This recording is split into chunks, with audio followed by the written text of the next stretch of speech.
88 साल 5 महिना 28 गतेको दिन म यस वक्तव्य कलामा भाग लिँदा आफूलाई धेरै भाग्यशाली मानेको छु।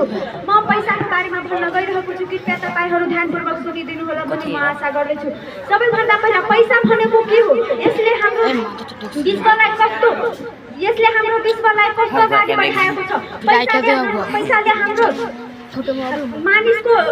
पैसाले मानिसलाई के अप्ठ्यारो पुर्याएको छ, यो सबै कुरा म आज भन्न चाहन्छु। वास्तवमा पैसा भनेको के हो? पैसा एक कागज जस्तो नै हो। यसमा बुट्टा र पत्थरले कोरिएको हुन्छ। यो बिना मान्छेको संसार ठोस गतिमा चल्न असम्भव छ। यसले नै भौतिक संसारलाई अगाडि बढाउन मद्दत गरेको छ। यसलाई पाउनको लागि मानिस बिहान उठेदेखि बेलुका नसुनेसम्म सङ्घर्ष गर्छन्। मानिसहरू योभन्दा ठुलो अरू कसैले मान्दैन। आजको समयमा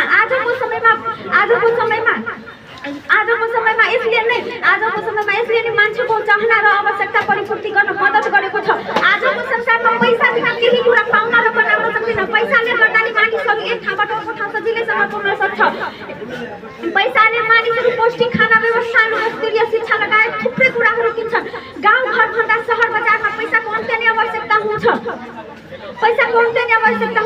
आजको संसारमा हरेक कुरा दिन्छ।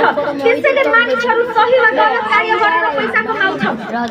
आजको संसारमा बढ्दो अपराध क्रियाकलाप भइरहेका छन्। यसको कारण पैसा नै हो। पैसाको अभावमा व्यक्ति नै नकारात्मक क्रियाकलाप गर्नको लागि अगाडि बढ्छन्। हरेक व्यक्ति राम्रो खान, राम्रो लगाउनको लागि पैसाको पछाडि दौड्छन्। यदि आवश्यकतामा बचाउन र चाहनालाई त्यागे भने मानिस गलत क्रियाकलाप गरेर पैसा कमाउँछ। मानिसहरू आवश्यकता भन्दा पनि चाहनालाई बचाउने गर्छन्। यसको कारणले मानिसलाई जति पैसा भयो पनि पुग्दैन।